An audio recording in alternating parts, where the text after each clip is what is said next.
Hello guys, welcome to my YouTube channel. मैं आशा करता हूं कि आप लोग एकदम मस्त तंदुरुस्त होंगे। आज के टॉपिक में हम लोग जो बात करेंगे, discuss the role of constituent assembly in the making of Indian constitution. जो भारत का संविधान हम लोग का बन के 26 जनवरी 1950 ईस्वी को जो तैयार होता है, एक्चुअली उसमें कॉन्स्टिट्यूंट असेंबली का क्या योगदान था, इस चीज के बारे में आज हम लोग पूरे ब्रीफली क्या करेंगे, डिस्कस करेंगे।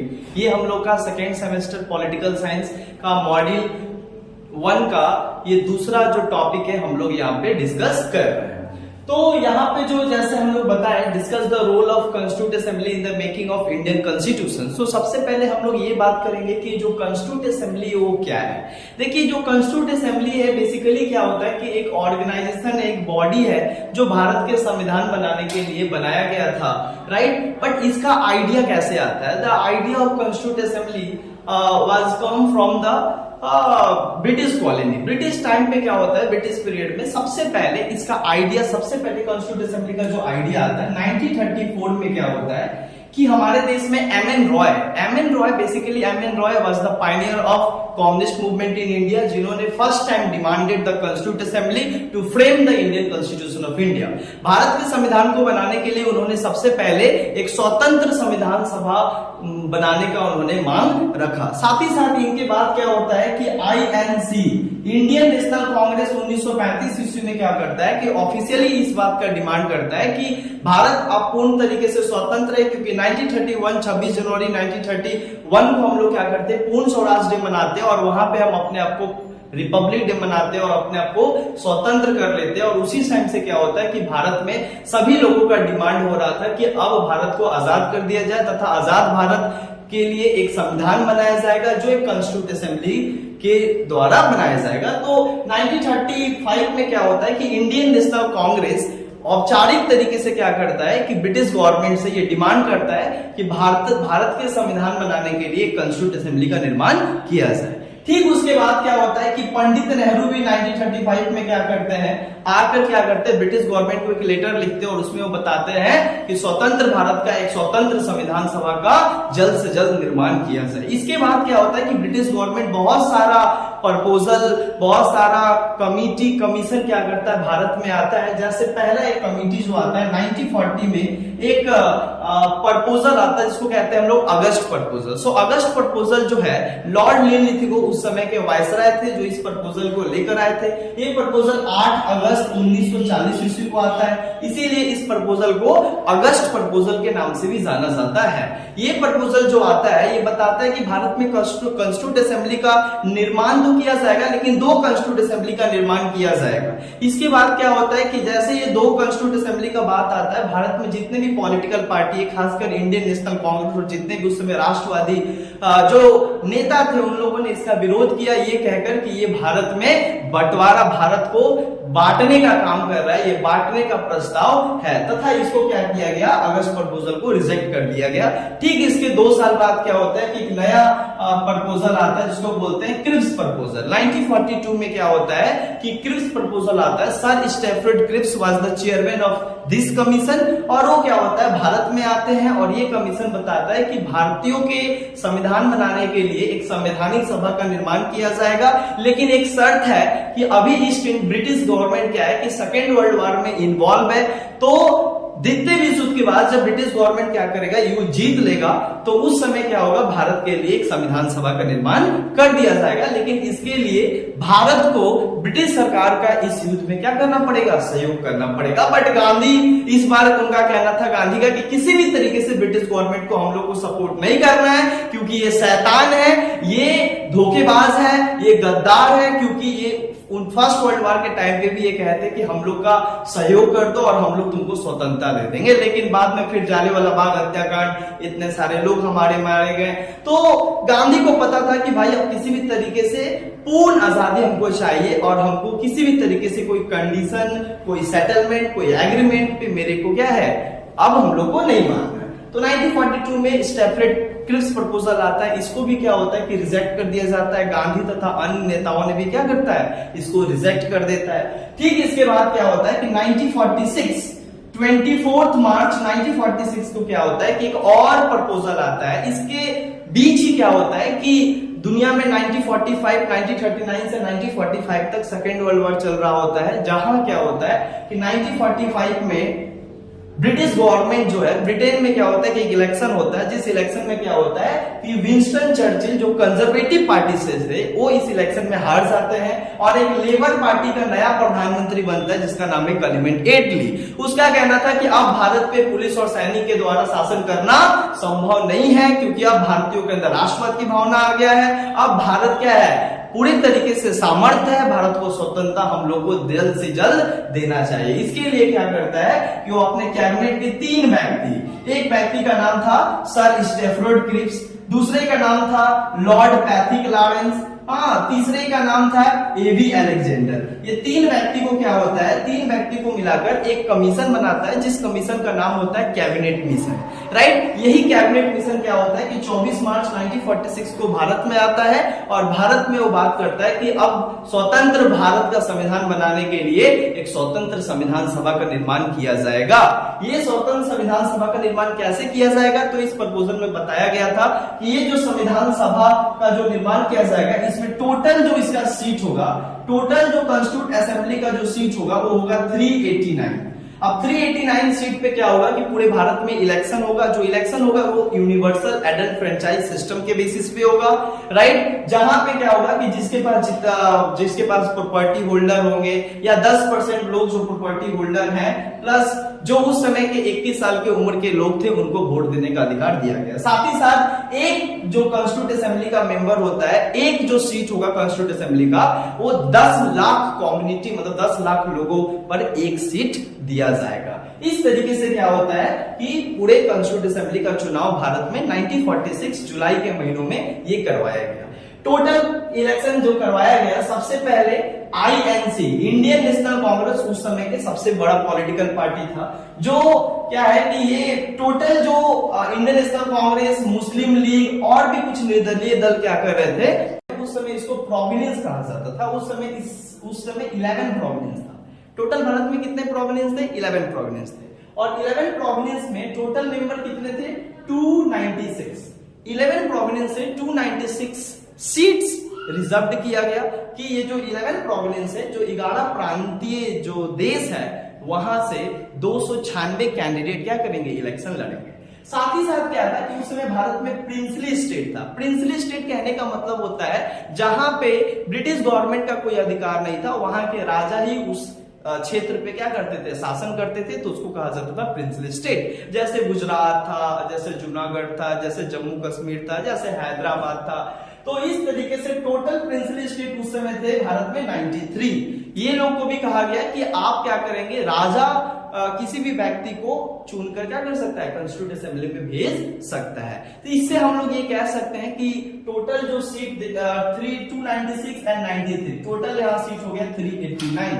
जो 389 पे क्या हुआ? इलेक्शन करवाया गया। जब इलेक्शन होने के बाद क्या होता है कि जब इसका रिजल्ट आता है तो काफी चौंकाने वाला रिजल्ट होता है। आईएनसी इंडियन नेशनल कांग्रेस को क्या होता है कि जो टोटल सीट मिलता है 389 में 208 सीट मिलता है। 208 सीट किसको मिलता है? इंडियन नेशनल कांग्रेस को मिलता है। साथ ही साथ क्या है कि जो मुस्लिम लीग है उसको टोटल सीट मिलता है 73। साथ ही साथ 15 जो सीट मिलता है अन्य जो उम्मीदवार थे, अन्य जो पॉलिटिकल पार्टी थे, उन लोगों को क्या होता है? ये सीट मिलता है। इस तरीके से देखा जाता है कि यहाँ पे इस इलेक्शन में इंडियन नेशनल कांग्रेस के सबसे ज्यादा मेंबर आते हैं। जब ये इलेक्शन खत्म हो जाता है, रिजल्ट आ जाता है, तो कॉन्स्टिट्यूट असेंबली का निर्माण करना शुरू कर दिया जाता है। कॉन्स्टिट्यूट असेंबली का जो निर्माण होता है, कॉन्स्टिट्यूट असेंबली का जो प्रथम बैठक होता है, the first session of constitute assembly was held on 9 दिसंबर 1946 इन दिल्ली। दिल्ली में क्या होता है? पहला बैठक होता है संविधान सभा का, जहां पे संविधान बनाने का बात किया जाता है। इस बैठक 9 दिसंबर को होता है। ये बैठक में क्या होता है कि टोटल जो है 211 मेंबर ही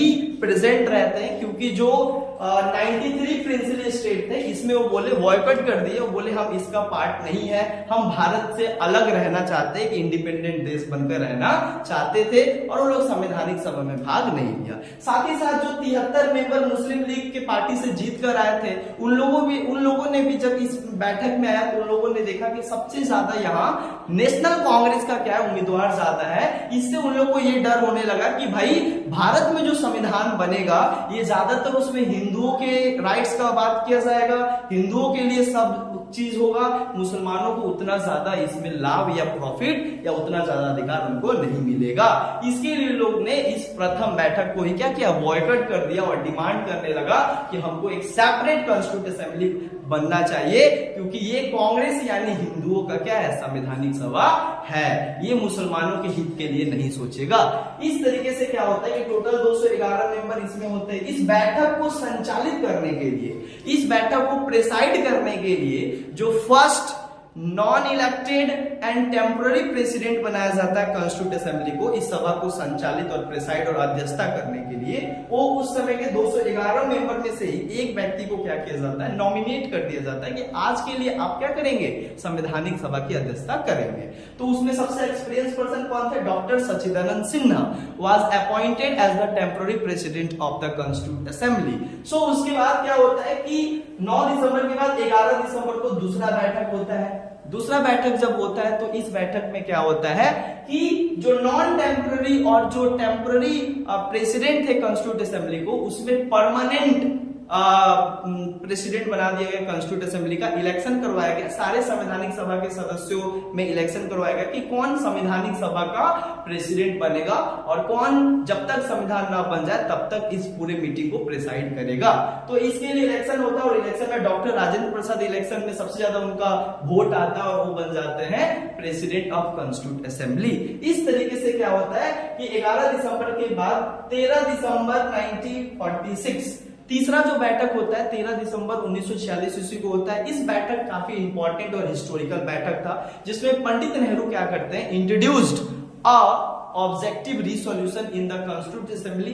वो ऑब्जेक्टिव रिसोल्यूशन को क्या करते हैं, कॉन्स्टिट्यूंट असेंबली में पेश करते हैं। ऑब्जेक्टिव रिसोल्यूशन क्या था, ऑब्जेक्टिव रिसोल्यूशन का मतलब होता है basic structures of Indian constitution and the pillars of Indian constitution. जो भारत का संविधान जो तैयार किया जाएगा उसका स्तंभ क्या होगा, उसका बेसिक स्ट्रक्चर्स क्या होगा, उसका स्वरूप क्या होगा, कौन सा स्पिरिट, कौन सा फिलॉसफी और किस बेसिस पे भारत का संविधान तैयार किया जाएगा, भारत को कैसा देश बनाया जाएगा, सेकुलर बनाया जाएगा कि डेमोक्रेटिक बनाया जाएगा, कि रिपब्लिक बनाया जाएगा, कि सोशलिस्ट बनाया जाएगा, इन सारी चीजों के ऊपर क्या किया गया, बात किया गया। तो यहाँ पे इसके बारे में डिबेट करना स्टार्ट कर देगा। इस तरीके से पूरे कॉन्स्टिट्यूंट असेंबली का जो बैठक चलता है वो टोटल जो सेशन होता है 11 सेशन चलता है। पूरे 11 सेशन में भारत का संविधान लिखा जाता है। जो लास्ट सेशन चलता है वो चलता है 24 जनवरी 1950। 24 जनवरी 1950 ईस्वी को क्या होता है कि लास्ट सेशन चलता है, जहां पे क्या होता है कि सारे मेंबर आकर क्या करते हैं, कॉन्स्टिट्यूंट असेंबली में, कॉन्स्टिट्यूंट असेंबली के जितने मेंबर होते हैं इस पे साइन करते हैं और उसके बाद 26 जनवरी 1950 ईस्वी को भारत का संविधान क्या होता है, लागू कर दिया जाता है। लेकिन ये जो कॉन्स्टिट्यूंट असेंबली का बैठक होता है इसके बीच क्या होता है कि और भी बहुत सारे इंपॉर्टेंट ऑर्गेनाइजेशन और कमिटी बनाया जाता है, जो कमिटी क्या करे, कॉन्स्टिट्यूंट असेंबली को संविधान बनाने में हेल्प करे। तो टोटल जो कॉन्स्टिट्यूंट असेंबली में 8 कमिटी को बनाया जाता है। जो कमिटी क्या करेगा, अलग अलग डिफरेंट टास्क को क्या करेगा, डिफरेंट टास्क का काम करके देश के संविधान बनाने में सहायता करेगा। सो इस तरीके से ये जो 8 कमिटी था, 8 कमिटी में सबसे इंपॉर्टेंट जो कमिटी था उस कमिटी को हम लोग कहा जाता है ड्राफ्टिंग कमिटी। ये जो ड्राफ्टिंग कमिटी था, ड्राफ्टिंग कमिटी का चेयरमैन जो थे वो थे Baba Saheb Bhimrao Ambedkar. B.R. Ambedkar was appointed as the chairman of drafting committee। और इस ड्राफ्टिंग कमिटी का नाम से ही समझ में आ रहा है, ड्राफ्टिंग का मतलब होता है टू ड्राफ्ट द कॉन्स्टिट्यूशन।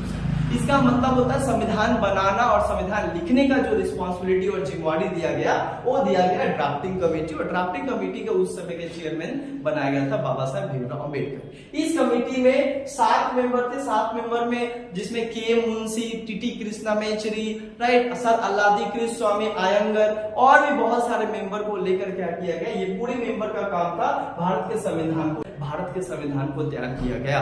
और इस तरीके से लगभग भारत का संविधान तैयार करने में, केवल भारत का संविधान लिखने में, यह ड्राफ्टिंग कमेटी 141 दिन में भारत का संविधान लिखकर तैयार कर दिया गया था, राइट। लेकिन भारत को लागू होने में जो है, भारत को सारा संविधान का जो क्रिया काम होता है उसको करने में लगभग 2 साल 11 महीना 18 दिन भारत का संविधान पूरे तरीके से बनाने और लागू करने में 2 साल 11 महीना 18 दिन, मतलब 12 दिन कम 3 साल लग गए। टोटल देखा जाए तो करीबन 3 साल लगे भारत का संविधान बनाने में। लगभग 64 लाख रुपया क्या हुआ, इस पूरे भारत के संविधान को बनाने में खर्चा हुआ। और इस तरीके से भारत का संविधान क्या होता है, बनकर तैयार होता है। लेकिन उसके पहले ही, उसके बीच में ही क्या होता है कि 1947 15 अगस्त 1947 ईस्वी को क्या होता है कि भारत को इंडिपेंडेंट कर दिया जाता है। इंडियन इंडिपेंडेंस एक्ट 1947 के द्वारा क्या होता है कि भारत को आजाद कर दिया जाता है ब्रिटिश कॉलोनी से,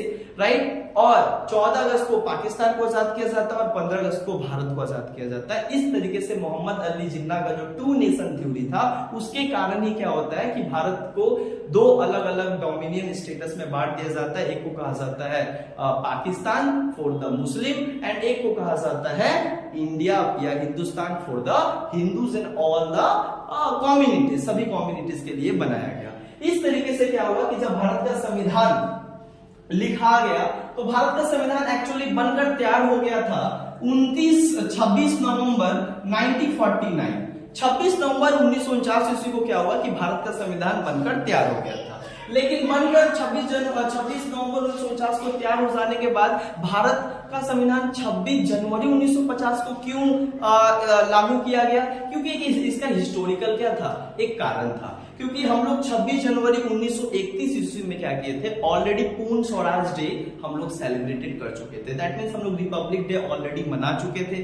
तो एक देश एक ही बार रिपब्लिक डे मना सकता है, इसीलिए हम लोग का भारत का संविधान तैयार तो हो गया था, बनकर तैयार हो गया था 26 नवंबर 1949 को ही। लेकिन हम लोग फिर भी 2 मंथ वेट किए और 26 जनवरी 1950 ईस्वी को हम लोग का भारत का संविधान लागू होता है। और इसीलिए 26 जनवरी को हम लोग रिपब्लिक डे के नाम से हम लोग मनाते हैं हमारे देश में। और रिपब्लिक डे जो होता है उसको 2 कारण से हम लोग भारत में उस दिन रिपब्लिक डे हम लोग मनाते हैं। एक तो हमारा भारत का संविधान लागू होता है उस दिन, साथ ही साथ क्या होता है कि दूसरा, हमारे भारत में भारत का राष्ट्रपति का जो पद है वो एक रिपब्लिक पोस्ट बनाया जाता है। देश में हमारे भारत का जो राष्ट्रपति होता है वो देश का कोई भी व्यक्ति भारत का राष्ट्रपति क्या कर सकता है, बन सकता है। क्योंकि उनका जो इलेक्शन होगा वो इनडायरेक्टली बाय द पीपल होगा, मतलब जनता ही क्या करेंगे, राष्ट्रपति का निर्माण करेंगे, राष्ट्रपति का चुनाव करेंगे। इस तरीके से क्या होता है कि हम लोग का भारत का संविधान बनकर तैयार होता है। साथ ही साथ क्या होता है कि भारत का संविधान जब बनकर तैयार होता है तो उस समय हमारे भारत का जो प्रथम राष्ट्रपति 26 जनवरी 1950 को बनते हैं, उनका नाम है doctor Rajendra Prasad, was become the first president of India. प्रथम जो वाइस प्रेसिडेंट बनते हैं उनका नाम है डॉक्टर सर्वपल्ली राधाकृष्णन। इस तरीके से उसके बाद 1951 से 1952 के बीच क्या होता है, भारत में पहला फर्स्ट जनरल इलेक्शन क्या होता है। इस इलेक्शन में भी क्या होता है कि पंडित नेहरू जो होता है वाज इलेक्टेड प्राइम मिनिस्टर। यहाँ पे पंडित नेहरू को क्या होता है कि सबसे ज्यादा वोट मिलता है और वो देश का प्रथम प्रधानमंत्री बनते हैं। तथा उसी समय क्या होता है कि बहुत सारे उनके कैबिनेट में बहुत सारे मंत्री आते हैं, राइट। उसी के बीच क्या होता है कि भारत के जो पहला जो गवर्नमेंट था 1947 15 अगस्त 1947 ईस्वी को जब भारत आजाद होता है तो उस टाइम क्या होता है कि भारत में इंट्रियम गवर्नमेंट बनाया जाता है। इंट्रियम गवर्नमेंट का मतलब होता है कि जब तक भारत का संविधान तैयार ना हो जाए तब तक क्या होगा कि भारत को चलाने के लिए एक टेम्पररी गवर्नमेंट का निर्माण किया गया और इसका जो प्रधानमंत्री बनाया गया वो पंडित नेहरू को बनाया गया। हालांकि जब ये पार्टी में जब इलेक्शन करवाया गया, वोटिंग करवाया गया, पार्टी में वोटिंग करवाया गया तो इसमें सबसे ज्यादा वोट पड़े सरदार वल्लभ भाई पटेल को। लेकिन सरदार वल्लभ भाई पटेल को न बनाया गया। गांधी जी का कुछ उनका अपना ओपिनियन था, राइट। उनका कुछ अपना कहना था कि पंडित नेहरू जो है फॉरेन पॉलिसी का काफी जानकार है, कॉमनवेल्थ का काफी बड़ा लीडर है, एक ग्लोबल लीडर है, राइट। सो देश का प्रधानमंत्री अगर पंडित नेहरू बनता है तो काफी अच्छा क्या होगा, देश का डेवलपमेंट होगा और फॉरेन रिलेशन भी काफी हमारा क्या होगा, मजबूत होगा। इस तरीके से हमारे देश का पहला जो इंटरिम गवर्नमेंट का जो प्राइम मिनिस्टर बनता है वो भी प्राइम मिनिस्टर कौन बनते हैं, पंडित नेहरू बनते हैं। बंद है। इस तरीके से हमारा पूरा कॉन्स्टिट्यूट असेंबली क्या होता है, हमारे देश के संविधान को बनाता है और निर्माण करता है। एक्चुअली कॉन्स्टिट्यूट असेंबली के जो चीफ एडवाइजर थे, जिसको हम लोग बोलते हैं कॉन्स्टिट्यूशनल एडवाइजर, उनका नाम था BN राव। उन्होंने भी संविधान को बनाने में काफी, संविधान को बनाने में तो नहीं लेकिन संविधान बनाने में वो काफी ज्यादा हेल्प किए एज अ एडवाइजर। बहुत सारा सलाह, बहुत सारा एडवाइस दिए भारत को किस तरीके से लिखना है, राइट। तो सदैव हम लोग क्या करते हैं, याद रखते हैं। लेकिन एक व्यक्ति का जो कंट्रीब्यूशन हमारे देश के संविधान में लिखने में सबसे ज्यादा था, जिनका नाम था BR अम्बेडकर। इसीलिए BR अम्बेडकर को हम लोग बोलते हैं chief architect of Indian constitution and the father of Indian constitution. वही व्यक्ति थे जिन्होंने भारत का संविधान को तैयार किया। साथ ही साथ क्या होता है कि भारत का संविधान तो बनकर तैयार हुआ 2 साल 11 महीना 18 दिन में, राइट। कुछ कुछ ऐसे दुनिया के देश है जो बहुत जल्दी संविधान बना चुके, जैसे पाकिस्तान काफी 6 मंथ में संविधान बना चुका, और वे हम लोग को भारत के संविधान को क्या कर रहा था, नेगलेक्ट कर रहा था और ये कहकर मजाक उड़ा रहा था कि जो देश 3 साल संविधान बनाने में लग जाता है वो देश को और ज्यादा उस देश से क्या अपेक्षा किया जा सकता है। लेकिन आज उसका हाल क्या है वो सब कोई जानते हैं। साथ ही साथ अमेरिका जो है मात्र 4 मंथ में क्या करता है, 1787 में, सितंबर 1787 में America was the first written constitution in the world. दुनिया में पहला रिटन कॉन्स्टिट्यूशन अमेरिका का है, लेकिन पहला दुनिया का रिटन कॉन्स्टिट्यूशन है, लेकिन दुनिया का सबसे बड़ा, सबसे लॉन्गेस्ट जो संविधान होता है वो भारत का संविधान बनकर तैयार होता है 1950 ईस्वी में, जहां लगभग आर्टिकल जो था वो लगभग 395 आर्टिकल था। जब हमारा भारत का संविधान बनकर तैयार हुआ उस समय 395 हमारे क्या थे, अनुच्छेद थे। साथ ही साथ हमारा जो शेड्यूल था उस समय हमारा शेड्यूल कितना था, 8 शेड्यूल था जब हमारा संविधान बनकर तैयार हुआ। जो पार्ट था वो 22 पार्ट था। इतना बड़ा सेक्शन, शेड्यूल, पार्ट, इतना जो लॉन्ग शेड्यूल है, आर्टिकल है, पूरे भारत, पूरे दुनिया के किसी भी संविधान में इतना लॉन्ग आर्टिकल, पार्ट और शेड्यूल नहीं देखा जाता है। इसीलिए इंडिया को कहा जाता है India is the longest constitution in the world. इस तरीके से भारत को क्या होता है, दुनिया का एक सबसे बृहत्तम संविधान का देश माना